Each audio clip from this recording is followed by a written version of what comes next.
everyone wants to be that guy who's deep and concise, and everyone loves that, but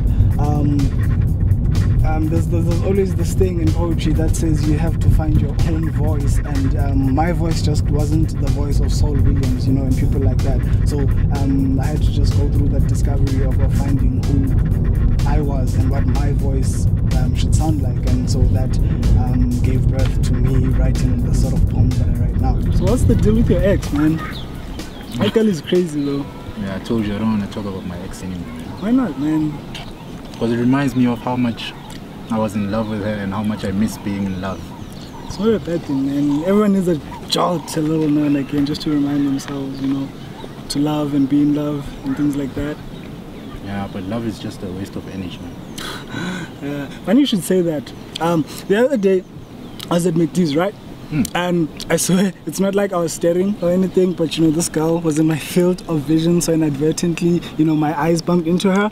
I may have unwittingly noticed that she was absolutely gorgeous, whatever, and automatically my mind invariably wanders off into fantasy, as it often does, and we were back at a time when tis and thou sounded as beautiful as vows, back when writing letters was the noblest act of courage and not this novelty of game, and actually having the courage to walk up to a beautiful woman and having the confidence to get there and say something like, hey, I just want to say, in a sentence that begins with the words definitely beautiful, then you are the perfect prologue or preface prolonged in perpetuity. So it would read definitely beautiful, definitely beautiful, definitely beautiful to the damsel before me, and she would smile, utter something profoundly doltish like, oh my god, that's beautiful, what is that, French?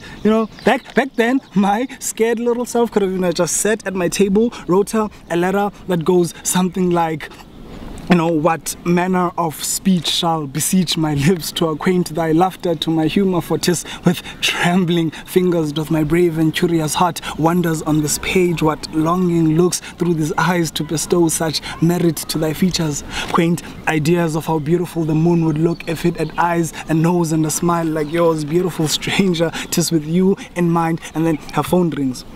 And like people that attend the really deep poetry sessions, it snaps me out of it, and I hear her saying to a friend, oh gosh, not this guy again, Choma. I wish I had like a Superman to protect me from all these creeps, which totally screwed with my game plan, because I was gonna walk up to her and say something, McDonald's-y, like, yo, you look slim and trim like McDonald's fries, and I was hoping between the lies we tell to each other between now and the time we leave, we'll be going back to my place so I can put my patty between your buns, but no, man, I didn't tell her that.